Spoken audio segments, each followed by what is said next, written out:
everybody thinks their life is different, that their problems are worse than everybody else's, that they have a challenge that can't be overcome. Well, my friends, I'm about to introduce you to someone that's going to prove to you that none of that is true. That absolutely anybody and everybody in this room could be a successful real estate investor if they just chose to do so. This gentleman is going to probably make you cry. The presentation he sent to me, when I watched it, I laughed, I cried, but I will tell you more than anything else, I realized that I have used this individual as not motivation,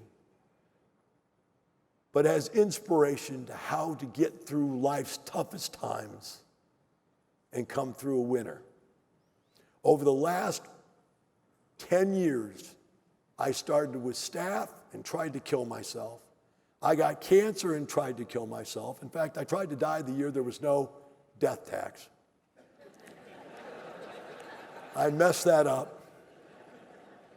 After I recovered from cancer about 2 years into it, and I was just about able to gain back some of the 80 pounds that I had lost from the cancer.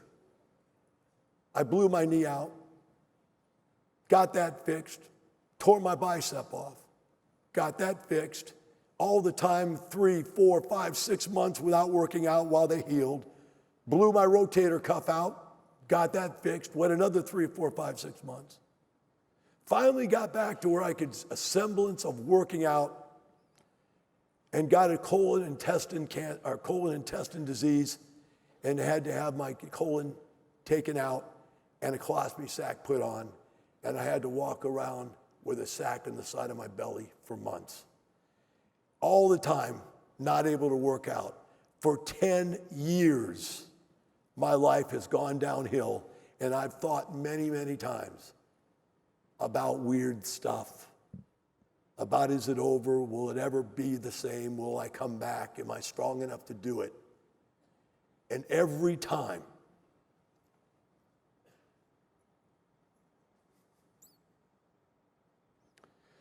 I thought of this gentleman, Mr. Peter Nearman. Come on out, Peter. Please welcome investor, international speaker, and Lifestyles Unlimited ambassador, Peter Nearman.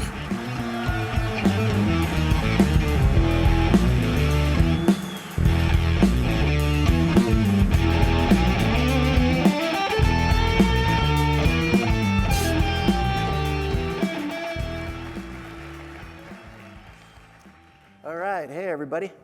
He asked me to come out here and talk to you guys, kind of tell you my story. For those of you who don't know me, I'll kind of give you a little background first, and then we'll get into some other stuff. So to tell you my story, I got to start with a couple disclaimers. I say like, look, all right, and okay periodically when I talk. I don't know why. If it bugs you, here's an I'm sorry up front, because I'm going to do it anyway. I don't know. Maybe it gives you insight into my psyche or something. But to tell you my story, I got to start with the family unit. I had a mother, father, and a little sister when I was growing up in Phoenix, Arizona, and we were pretty poor. So when I was 16 years old, I decided I'm going to go get myself a job while I go to high school. So I started working full-time in a kitchen. And I decided this would be a great time for me to leave home because, you know, when you're 16, you have all of the answers. So what better time to strike out when you got all the answers, right? So off I go on my own, and I'm working, and then senior year rolls around, and I'm fortunate enough to get a scholarship to a local university for the School of Engineering. So of course I don't go because I'm a little busy making $7.90 an hour. And you know, we all know you don't need any more schooling.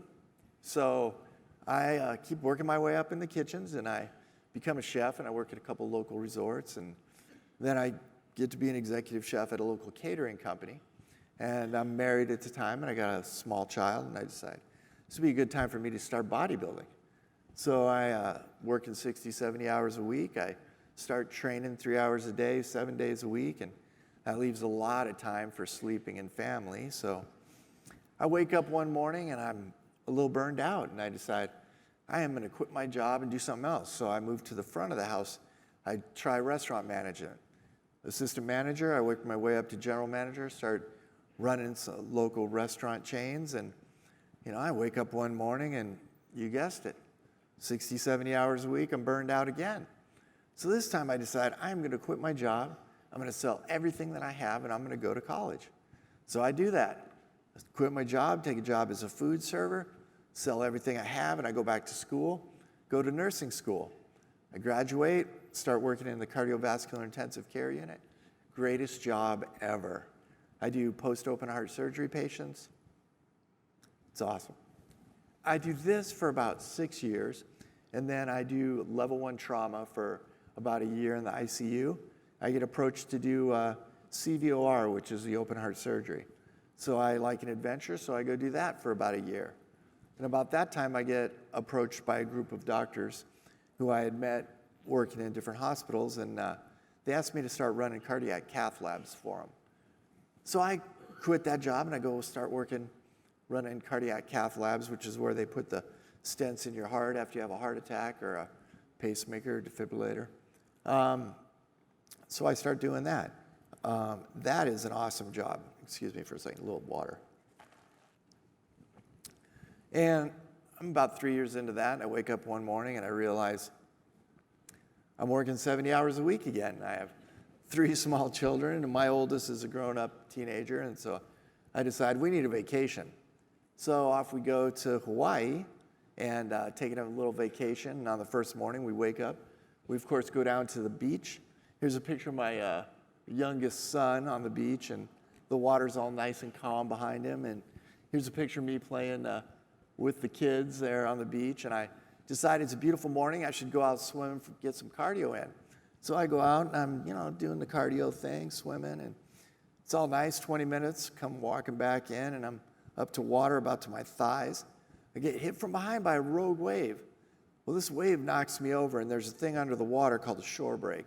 That's where the waves hit the ground over and over again till it's pounded down. And one level's up here and one's down here. Well, my head hits up here and my body hits down here. Neck snaps. I knew right at that moment. Excuse me. I'm paralyzed. So I'm floating underwater and I'm looking up and I think, well, I can't move, but my biggest problem is I can't breathe. And so I'm going to drown. This is kind of a bummer. At this point, the water had pushed me up onto the shore. And the shore is cool because I can breathe again. And I'm thinking, all right, well, at least I didn't drown. The next wave comes in, picks me up, takes me out. Now I'm about 18 inches under the water, and we're not going in the right direction. My wife at the time, she sees me going back out. And she figures something's wrong, and she comes running out. She's trying to pick me up and lift me up above the water, but I'm a lot bigger back then. And she can't get my head up. She starts screaming.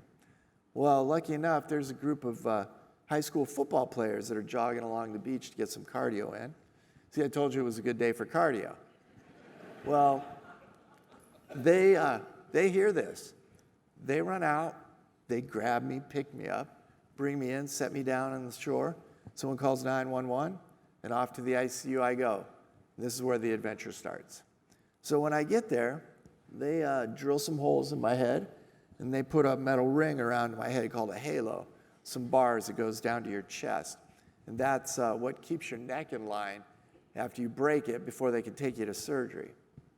So then they take me to surgery, and they put some hardware in my neck here to realign my spine, put everything back together the best they can. They bring me out, and I can't get off the breathing machine called a vent. And they can't figure out why, so they decide, couldn't be that broken neck or anything, but they think, well, I'm going to look down into his lungs and see what's going on in there. So they take a bronchoscope, they put it in my lungs. They do that about 7 times until they pop one of my lungs, and then in goes a chest tube. So then they bring me out, and they can't eat. So they decide, well, we'll take him back to surgery, and we'll put in what's called a PEG tube. And so here's a picture of one right here. They poke a hole in your stomach, they put a tube in, then they attach it to a machine, and that's how you get to eat, right into your stomach.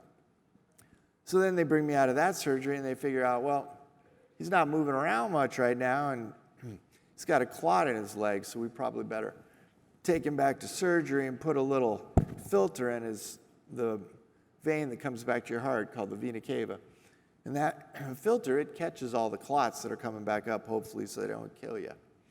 So they bring me out, and they look around. They're like, all right, well, we're done here. And they give up on me. And they're like, tell my family they're going to ship me back to Phoenix and put me in called a skilled nursing facility. We call them SNF units. And that's where he'll spend the rest of his days. Well, luckily, those doctors and nurses that I worked with, they started doing some research about rehab centers for spinal cord injury. And my neighbors and some people at my church, well, they find a rehab facility and a couple really good ones in the United States. One of them is in Colorado, and that's closest to my house. They take up a collection. This is way before GoFundMe ever existed. Well, they raise enough money to fly me on a fixed-wing aircraft from Hawaii all the way to Colorado, and that was no small feat. And to this day, I am very grateful to those people because they didn't give up on me. Excuse me. So I get to Colorado, and there I am with all my tubes and everything, and I land, and it's just before Thanksgiving and Christmas. Here's a picture of me and my kids hanging out in rehab, and here's a picture of my friends, some of my friends that raised some money for me. Well, we're hanging out in rehab, and they start working on getting me to breathe again. And they get me to breathe again, and out comes the tube, and they pull it out of this hole in your neck. I guess I shouldn't mess with the microphone. And so I'm going in the right direction. I can breathe again. This is cool. So then they're like, well, we got to get you eating. And so to do that, I can't swallow right. So they put some pads on my neck, and they start shocking the muscles until they get stronger so you can swallow. And let me tell you, that's pretty fun. And so I do that for a hot minute, and finally I can eat again. Well, that's cool. Can breathe. Now the tube's out. I can eat. Life is good. So they start working on movement. So I got a little movement in my right shoulder and bicep. No hands or forearms or wrists or anything. My left arm, I can't move it against gravity, so they make this special sling for it. Takes away gravity, and I can move that around. Started doing some physical therapy. This is fun. And all of a sudden, insurance runs out of money, and who knew that happened, but it does.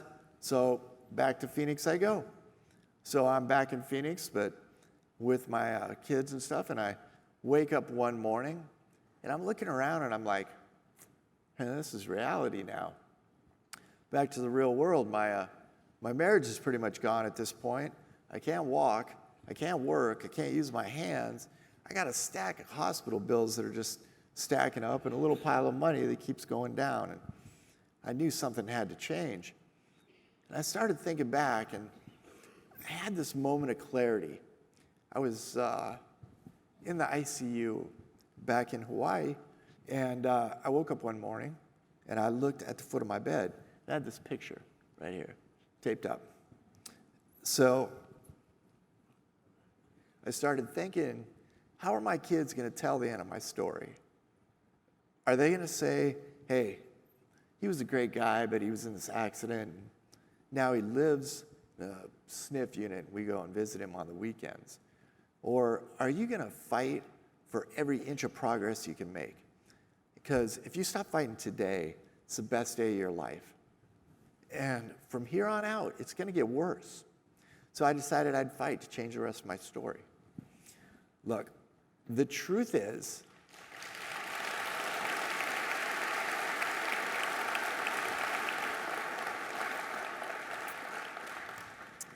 thank you.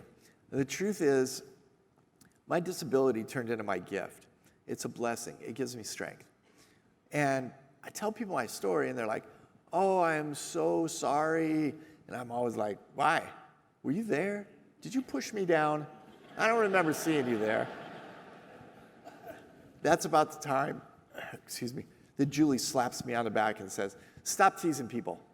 So what it gave me the thing is, if you stop breathing for a minute or 2 or 5, I promise you will reevaluate what's important in your life. So I know you think that it's important and you're told to go to college and you did that and you got a good job. You're working hard and you're doing your best to make yourself a big pile of money so that when you get old and tired and you can't do anything, then you get to retire and you move down to Sun City and you hang out in a trailer, go to early bird lunches so your pile doesn't go down too fast. I mean, is this when we're winning? Are we winning at this point? I don't know. So when you think about that in the mornings when you wake up and maybe you can push that desperation down because you know it's not on the right path because you got to go to work or the kids are crying or whatever.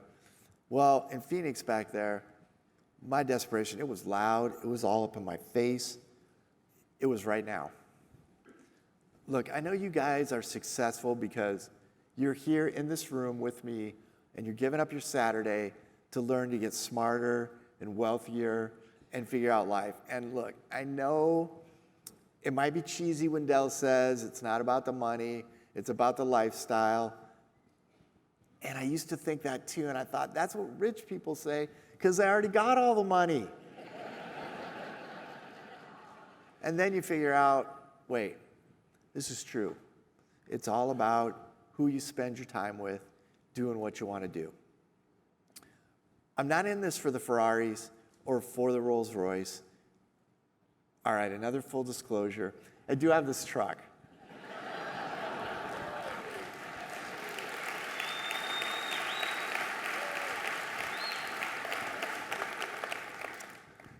The doors are welded together, they come out. It goes down to the ground, back on it, and I drive it. A little scary, I know, but it's all right. You guys live in Texas. I'm in Phoenix. It's a long way. I'm not driving out here. Okay, here's another picture of the back. You can kind of get a good look. Also, by the way, the license plate is broken neck. And people are behind me at the gas station. And they're like, what's your license plate say? And then they figure it out, and they're like, oh. I'm like, come on, it's funny. Anyway.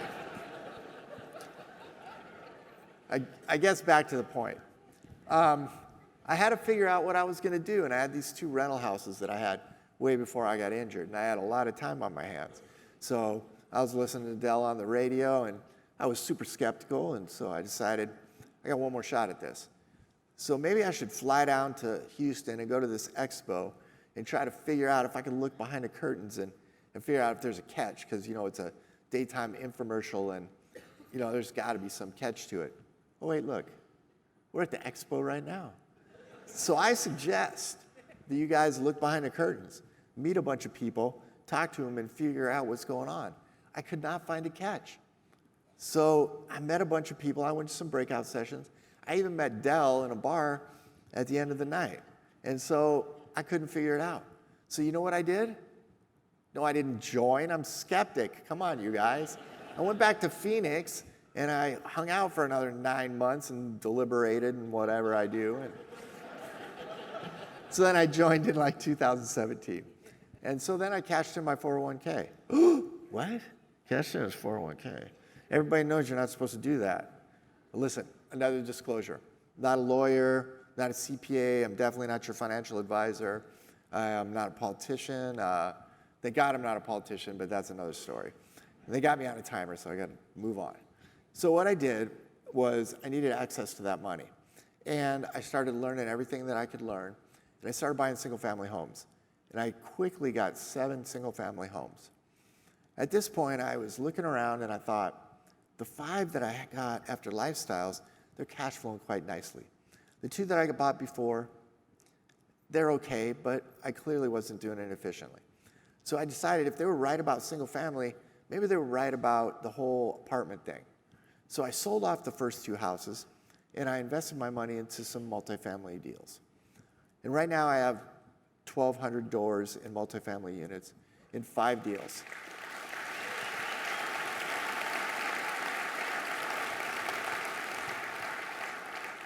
Thanks, but I guess compared to Curtis, that really isn't that big of a number. I wanted to go first because it sounded bigger before him. I don't know. But look, don't miss the point. Don't get it twisted here. I don't pick up a hammer. I don't answer phones. I don't fix toilets or talk to tenants. All my earnings are passive. And you hear that said a lot, but I know that with passive earnings, you can figure out your why. You can figure out that important question. My why is that I've been able to go to every sporting event my kids have ever done.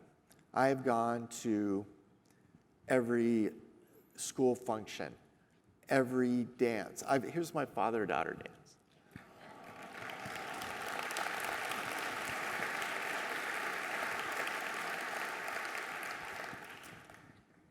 I've taken my family down to Mexico to build houses for the homeless.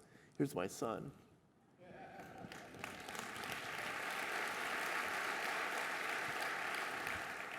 I met the most incredible woman. Her name's Julie, and you know she's amazing because she puts up with me, and clearly that's not an easy task. So here's a picture of us at her daughter's wedding. She is awesome.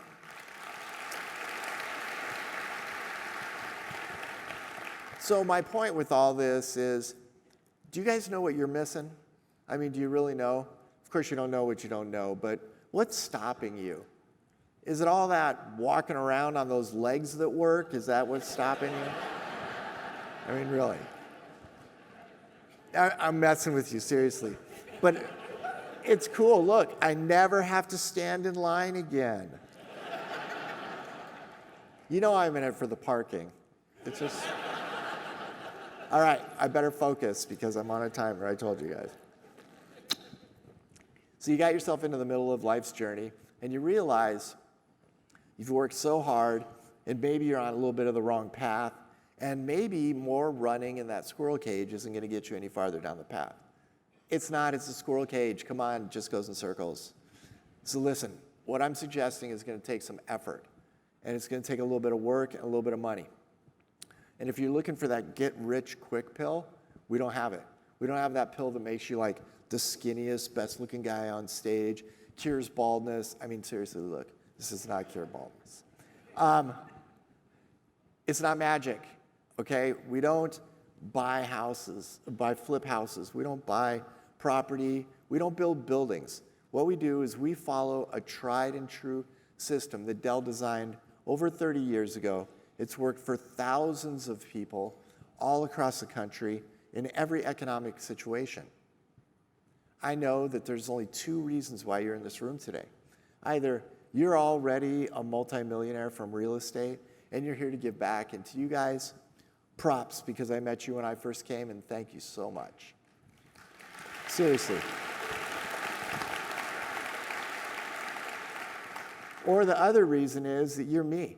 You're a skeptic. And you want to look behind a curtain. So let's meet some of these people and let's look behind the curtain and figure out what it is the catch.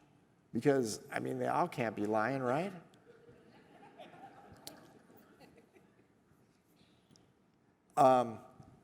So, how do you want your kids to tell the end of your story?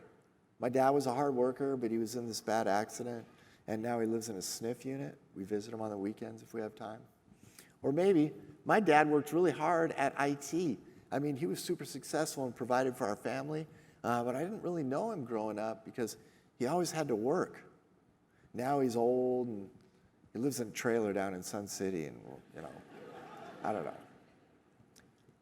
The point is, at some point, you're gonna have to make a choice. I mean, it's too hard to breathe on your own. I could just use this vent. The vent will do it for me. It's too hard to do physical therapy because clearly I'm never going to get all the way better. It's too hard for you to study these courses while you work full time. I mean, you already got that job. It's too hard to invest money into education and mentoring. I mean, I got a 401k for God's sakes. I mean, this pile's got to be getting bigger. It's too hard to learn to eat again. I can just eat through this machine. I mean, we all have obstacles. Some are bigger, some are smaller. I'm not comparing them. I'm saying that you have a challenge, so it's your choice. Is that challenge going to stop you, or are you going to overcome it and move forward? So let's get together. Let's write the end of your story. Thank you, guys.